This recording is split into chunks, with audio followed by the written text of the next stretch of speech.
for not saving me. Why on God's earth is he still alive? Ignoring what he's done in the past, blindly, stupidly disregarding the entire graveyards he's filled, the thousands who have suffered, the friends he's crippled. You know, I thought I'd be the last person you'd ever let him hurt.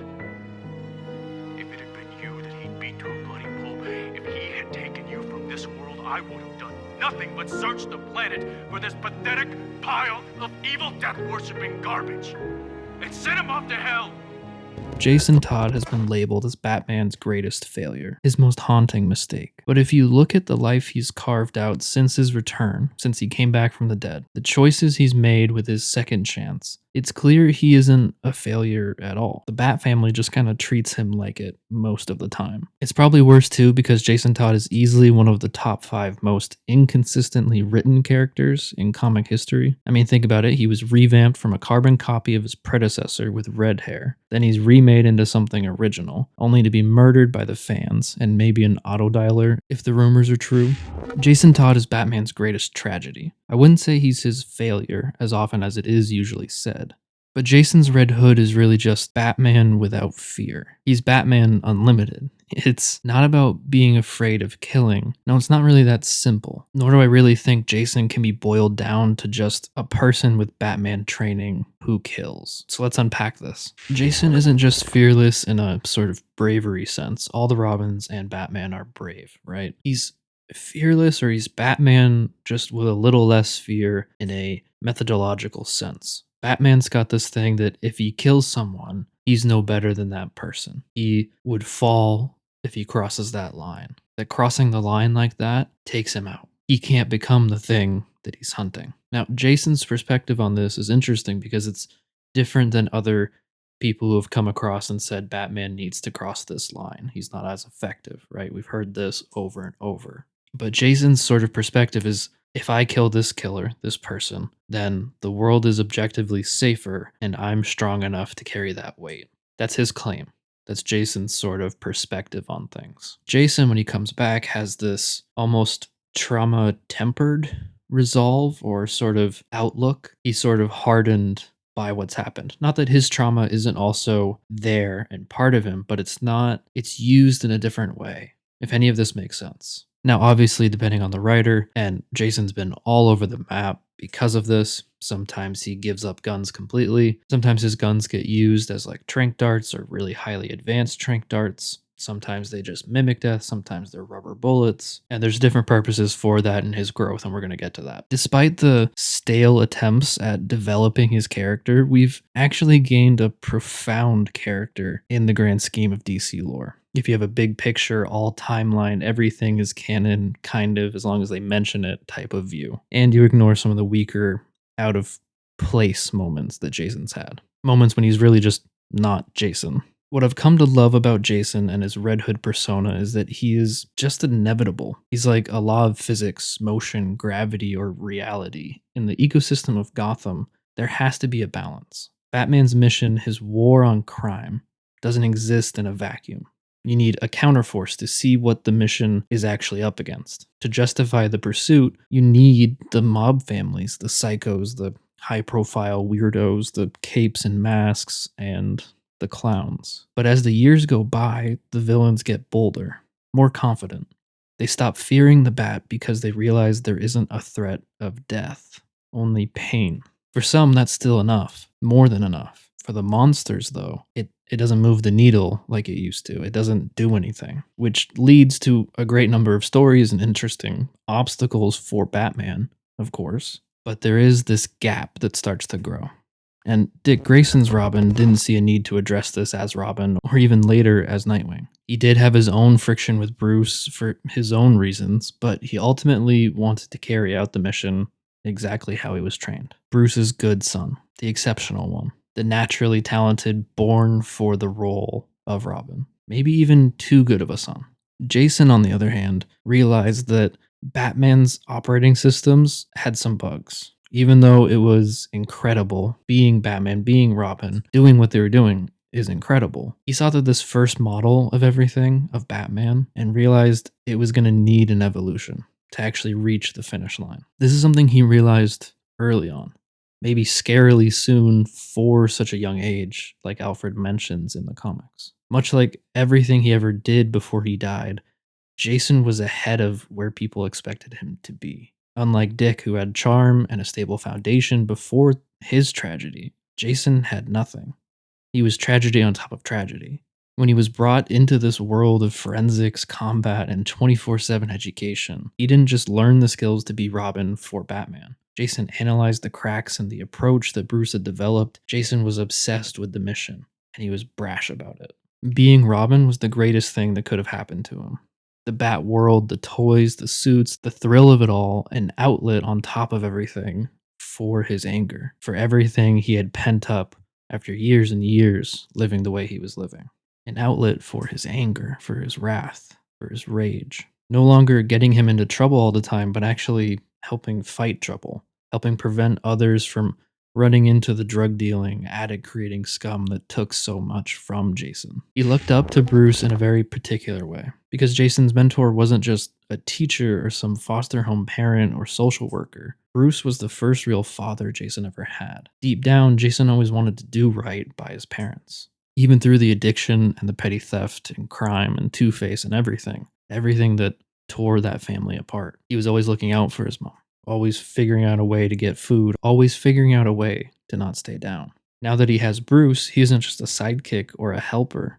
He's a son trying to perfect his father's work. He just wants Bruce to see him with that same proud look he knows Grayson gets. He wants to be the answer to what Bruce needs as well. The loneliness that Bruce always fights off as Batman. The partial reason for a Robin in the first place. Jason will do anything as Robin to fulfill that duty, and realizing the weaknesses of the operation is part of that. It breaks my heart going over stories from Jason's early Robin days, like the extra ones that we get, like last year's 2025's Robin and Batman series. It's short, it's like 3 issues, but it echoes all of these things that exist in the Jason and Bruce dynamic, even from an early age for Jason. At the start of it, Batman and Robin are doing their thing, busting up villains like the Cuckoo. Robin is shaping what this role means to him, a chance to never be afraid again, to never be hurt like he used to be. His mom, his dad, all the things that have happened to him before Robin, all the pain. And he's stubborn and driven. He doesn't like obstacles or people trying to hold him back. He wants to and needs to prove himself. Sometimes for Bruce, sometimes for himself. To prove the bad thoughts aren't him, aren't everything, that there is more to him. Alfred, though, is convinced that there's something wrong with Jason. Something different. Alfred floats the idea again of finding other arrangements for Jason after the latest situation with Jason, where he's a little too headstrong, a little too out in front and not listening to orders. Alfred talks about how Jason is deeply troubled and Dick was exceptional. Jason is lost while Dick was perfect. He was Robin. But Bruce says he was deeply troubled and lost just like Jason was when he was at his age. Alfred is quick to try and point out the differences, how even at his lowest, Bruce always saw the light, saw how Gotham could be redeemed. And Bruce isn't Jason. Jason doesn't want to see the light. But Bruce, being Bruce, is quick to say Jason needs them. He has no one else. He isn't going to abandon him. Alfred simply tells him that he doesn't know if they have what he needs. Maybe he needs more than Bruce or Alfred can give him. And throughout this series, these 3 issues, Jason is haunted by nightmares of everything. Of his parents, Two-Face and his dad, the drugs and his mom. So much so that when he wakes up and goes out with Bruce again to take in the Cuckoo, who ran away the other day, when Jason turns the corner to find him shooting up, Jason breaks down at the sight, triggering flashbacks to his mother shooting up, finding needles, until the last time she shot up, and she was gone forever.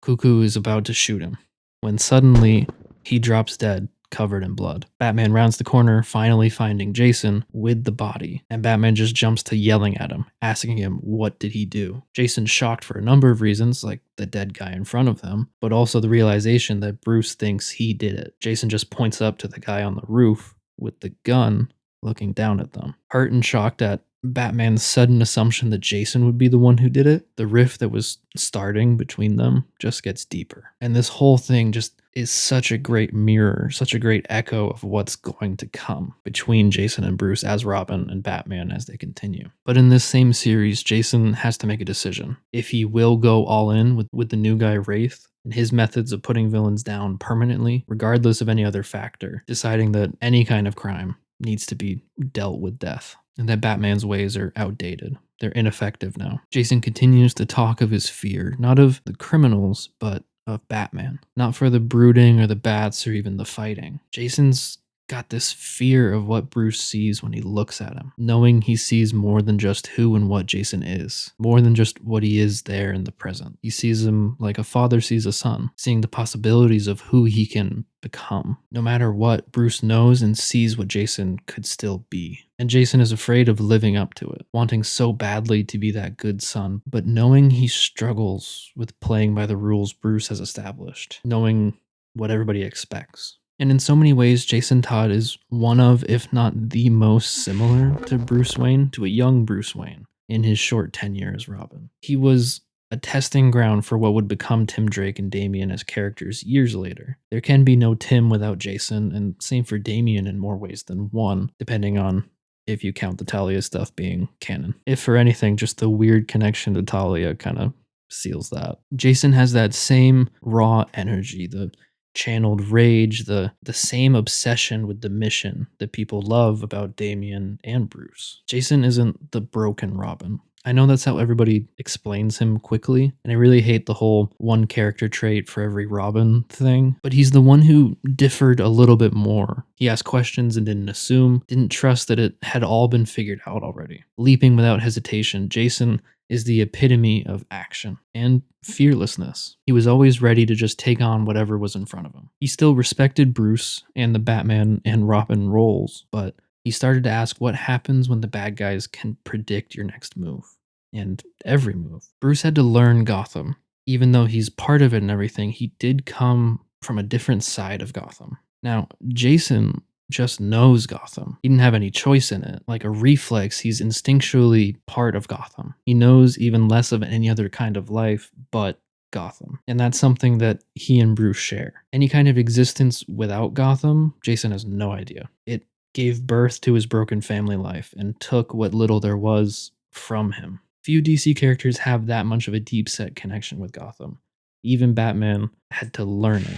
And I have to bring up, half the time that Jason is Robin, Batman is upset with Robin for doing something, and it's laughable at times considering what Batman would do after Jason's death, or even just years later as far as Batman violence goes. Or even worse, in front of Jason, as Robin, he would do all kinds of violent stuff, but get mad at Robin if he did something similar. Because it's just not okay for Jason to do as he does. And you're going to see a peak example of this in a minute. Jason quickly proved himself to be an effective Robin, capturing Scarecrow on his own, even though he wasn't supposed to, helping save Batman from the cult as Bruce was going insane from the drugs and torture of Deacon Blackfire. And Jason did the Robin thing. That's clear. In every way, all of the core staples of being Robin, Jason did them. Titans team-ups, mysteries with Bruce, nightly patrol, training, all of it. What we do have to talk about before moving on to his death and Red Hood stuff is the diplomat's son issues. It's the story that was the beginning of the end for Jason's time as Robin and really shows the breaking point for the issues that had been building between Bruce and Jason. One day, Robin is swinging through Gotham when he hears a scream through the windows or balcony of a high-rise. Without hesitation, Jason goes over, crashing through the window to see what's going on, only to find Felipe Garzonas coming out of a bedroom pulling up his pants. The guy is clearly larger than Robin, but that's no issue at all. Felipe calls in his security as Robin's on top of him to come cut Robin up. Juan is all too pleased to do so before Batman drops in as well. 20 seconds later, Juan is half embedded into the freaking wall. Violence, anyone? But if Jason did that, it would be like, oh my god, Jason, he could have died. Golly gee, Batman, that's a lot of violence. Robin tells Batman why he dropped in the first place. Something Batman didn't ask during any of the fighting or anything, just after. Robin tells Batman about the scream, so Batman says, we'll have a look-see about it. Jason goes over to the room Felipe was coming out of to find a battered and bruised up woman in the bed, repeating the same thing. Please please, please don't hurt me. So they take her to the police station where they find out that Gloria, the woman who was assaulted, had been on one date with Felipe before. This was the second time he's done this particular thing to her. She had no idea what he was like before their first date, and now she can't get away from him. Robin is trying to be helpful and reassuring her that they have him dead to rights, just as Jim Gordon comes out and crashes that idea. Felipe claims that she walked into a door, tripped into a door, resulting in the black eyes, and she came to the apartment on her own. Juan is corroborating the story as well, meaning they can't do anything, but even if they could prove otherwise, Felipe has diplomatic immunity through his father. This sends Gloria into a spiral. She's terrified and has to be taken to a hospital and sedated to get any kind of sleep. This also sets Jason off. He's beside himself, and Batman isn't too far behind, but noticeably less upset. Jason is just fired up. They essentially hatch a plan to catch Felipe and his cocaine smuggling operation that he has in order to hopefully force Washington to do something and get some kind of justice for Gloria. When they do, Robin goes off, taking out all kinds of people, but they leave Felipe for last. Batman says he's all yours to Jason, and Jason just walks over to him, screaming from across the room. Come on, Felipe, be a sport. Resist my taking you in. Resist. Please resist. As he just balls up in a corner. He doesn't give Jason another reason. Back at the police station, again, Jason tells Felipe to have a nice trip home while calling him a scumbag. And his lawyer holds him back before he decides to make a call there in the station. He dials and calls Gloria in front of Batman, Robin, and Gordon, and a bunch of cops, I assume. He calls her, asks her if she's looking real foxy, and tells her he'll see her later tonight. They'll talk more then. Batman has to hold Jason back, just like Felipe was being held back, to keep him from beating the crap out of him right there. Gordon says she must be in a panic, and he doesn't like this, and Jason goes to call her back, but she won't answer. Batman and Robin move as fast as they can over to her apartment. The doorman says nobody has left in the last hour. Nobody answers the door, so they kick it in. Nobody is in the living room. Batman takes the kitchen, and Robin takes the bedroom again, only to find that they're too late. Gloria couldn't bear another moment, another second of possibility or the reality of what he would do again. Robin is heartbroken, disgusted, and destroyed all in the same moment, seeing her hanging there. Powerless to do anything to help Gloria anymore, as Batman calls for an ambulance, Jason sits for a second before he's just gone. And meanwhile, Felipe is celebrating his last moments in Gotham. How his father will be furious, he'll miss the city, the women, the cocaine. As he appreciates his balcony's view, Jason just drops in, landing on the railing, saying nothing but his name. Startled, Felipe drops his drink in shock. The next panel is just Felipe falling. Batman arrives as Felipe is about to hit the ground, asking Robin what happened. Jason looks up at him, afraid of that same look, perceiving judgment before it has even been given. And he looks away as Batman asks, did he fall or was he pushed? Jason just says, I guess I spooked him. He slipped, and Jason swings away. Bruce continues to contemplate how can he have Jason as his partner anymore from this point on. How can Jason be Robin, and how can Batman have Robin like this? Not saying, but definitely saying he believes Jason killed him. At the end of the next issue, as Felipe's father is trying to get some revenge for his son, who he blames the death of on Robin and Batman, Batman jumps out of the way of two gunmen, forcing them to shoot into each other and kill each other. Not any big revelation there, but I feel like it's important to note for Jason's sake, just that Batman didn't save those two from themselves. Anyway, after all the fighting is done and Gordon is rescued, people are dead again, and Batman and Robin don't speak at all. Jason just walks away, the same judging cowl eyes looking down on him. Even though Robin helps save Batman in a way at the end of this one. But we all know, if you've clicked on this, you probably know that Jason is then killed off continuity-wise right after this. What nobody ever really talks about enough, in my opinion, is how tragic the details of his death are. Coming off of this story, where Bruce and Jason are in the middle of this drama, and the tragedy just continues to pile on and get worse for Jason. So, the context of his death is that there's a chance that his biological mother is alive, and that he has a biological mother at all, which is crazy considering this is the scarred kid who watched who he thought was his mother get ruined by drugs in a gutter in Gotham. But the new, real biological mother, she works for a medical aid company, and the Joker's blackmailing her because she's been embezzling. So Jason's biological mother, who he has never really met until now, hands him over only to get herself and Jason in a warehouse tied to explosives by the Joker. After he beats Jason in front of her with a crowbar. With only seconds to get to the door, they die. And Jason and Bruce never get closure or anything. Nothing. Not only did Jason finally get his heart crowbarred, his body, his relationships with all of his parent figures, all got beat to hell. And then he was blown to hell.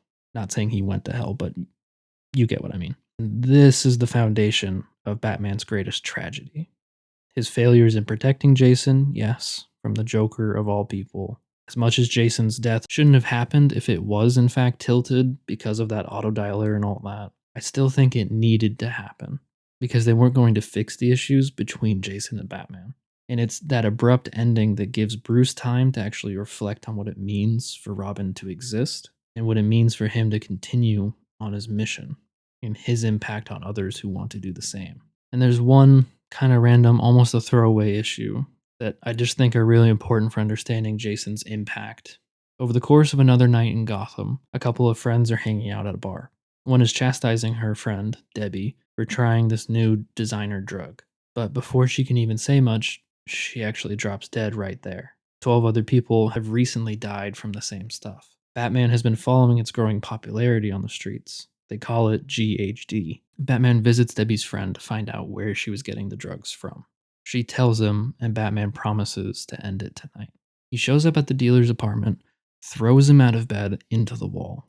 As the dealer is begging Batman not to hurt him, Batman tells him that's not an option. He continues to plead, noticing how serious Batman is. He asks him to please not kill him. Batman only asks him if Debbie said please. Did she? He says she came to him. She wanted.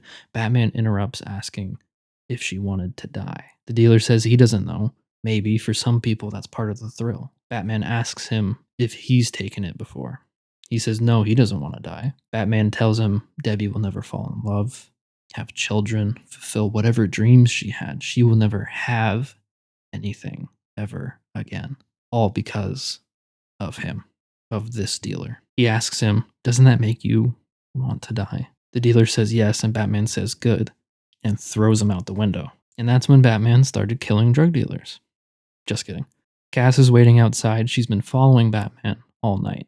So she catches him midair and brings him back up. Bruce is noticeably more unhinged and besides himself, being extra tough on criminals. And after getting the supplier information from the dealer, Batgirl is trying to understand and get some kind of answer about what's got Bruce like this. She asks Barbara to check in on him due to it. Babs knows what it is, of course, but Bruce is not ready to open up about it. Batman wreaks some bat havoc, taking out the drug-making operation for this new drug, until he gets to the lead scientist and he gives him an option. He can take his own drug, or he can be locked up. Hesitating for a moment, he chooses to be locked up. At the end of the day, Batman is sitting in contemplation again, thinking he should call Barbara, Dick, or even Tim, but he doesn't. He finds Batgirl and tells her he wants to introduce her to someone. Bruce and Cass go over to a graveyard where Bruce introduces her to Jason. It would have been his 18th birthday today, he says. Bruce talks about how Jason loved cars, girls getting into fights, the color green, Neapolitan ice cream, and the thrill of being Robin. Jason loved making a difference, and Bruce talks about how Jason wanted to prove something too much. He was impulsive and headstrong, not too dissimilar to Stephanie's spoiler, but Bruce is stuck in the same feeling of if he had just put a stop to Jason's Robin career, what could have been? Maybe Jason would be going to college. Maybe he would be doing something somewhat normal right now with his life. But he'll never have that. That's just the reality of it. For some of them, it's too late. There is no going back.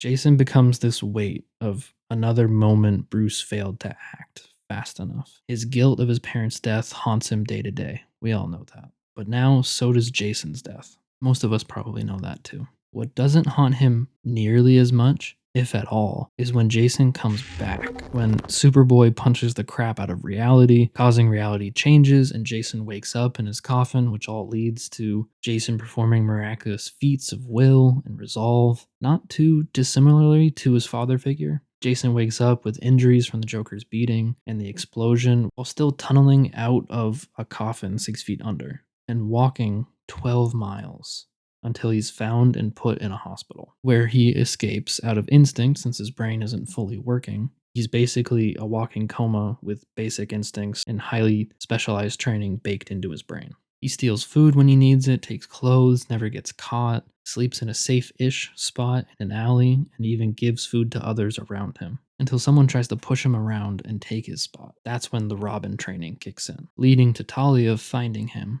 taking him in out of love for Bruce and trying to fix him, leading to her dropping him in the Lazarus pit against her father's wishes, sending Jason on his new path with the resources to find out why he wasn't avenged. Now, Gotham is still Gotham, maybe even worse than before. Personally, I take the stance of the Lazarus pit healing his mind, restoring what needed to be restored from his body, maybe giving him a little tilt towards angry absolutes mentally, but I don't subscribe to the pit made him crazy. What's crazy is making Jason use dual-wielding crowbars later. I think they're electric too. Like, what the actual is that for? So once Jason is back, Batman's supposed greatest failure is undone in one sense. Is Batman overjoyed? No. The last time I saw Batman overjoyed was when Jason boosted his tires.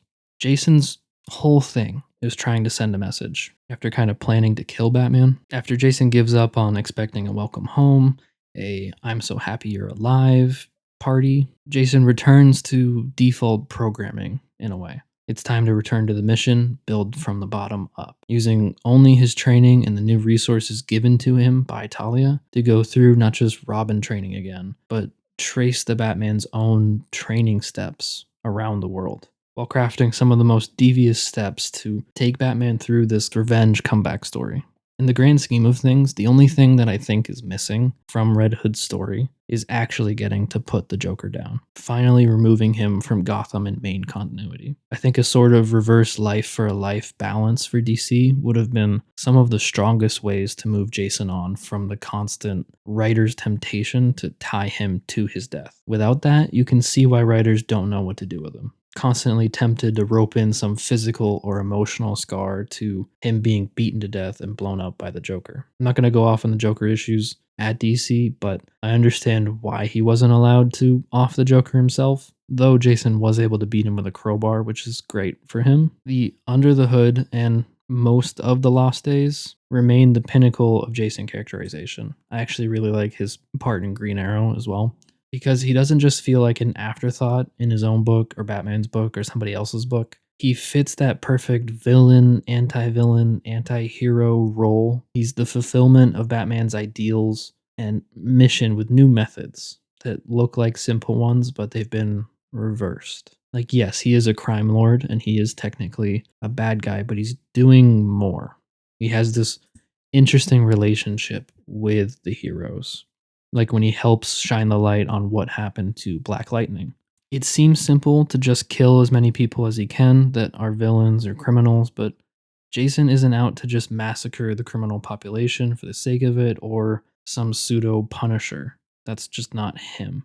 Though he probably could be, there's this balance of still respecting Bruce, being a crime lord in this particular incarnation of him. Just to have the funds to control crime and run his own operation, since he isn't a billionaire like Bruce, they had to figure out some way to give him those resources. But there's this awesome nuance to Jason's role in Gotham before the New 52 and everything else, and I just can't get enough of it because there is so little of it. And it's clear that other than Winnick, not many people really understood what to do with Jason, often going too far over into crazy Batman-style villain. With trapping Jason in the dead Robin brought back to life thing shouldn't be the everything. That should just be the beginning of his character.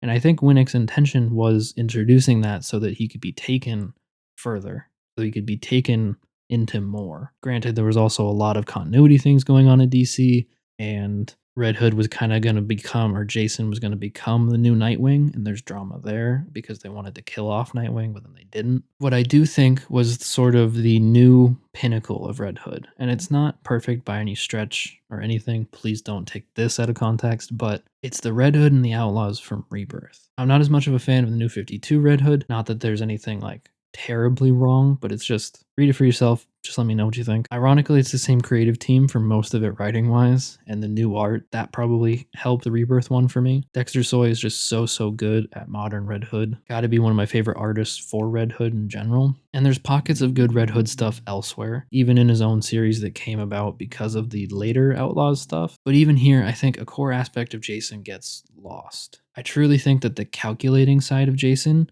gets thrown out the window in favor of this notion that Jason is reckless Robin, the impulsive, dumb, but headstrong Robin. If you read everything from before the New 52, right? You read Under the Hood, The Lost Days, and the Green Arrow stuff, the Outsider stuff. Yes, he's rage fueled and he's brash at times, but he's extremely calculating. And lest we all forget, he gave Batman the runaround for a while. Took down how many gangs in Gotham, had them fighting themselves, and brought Black Mask to murdering his own second in commands just to get Red Hood off of his back. This idea of Jason being this lazy but insanely trained and gifted outlaw is just really bizarre to me. To go through Robin training, fight alongside Batman, memorizing case files and criminal psychology while also becoming an expert after death in all the things Batman trained in, only to be stuck in writers or editorial hell years later as a pseudo Bat character, as everyone keeps you at an arm's length.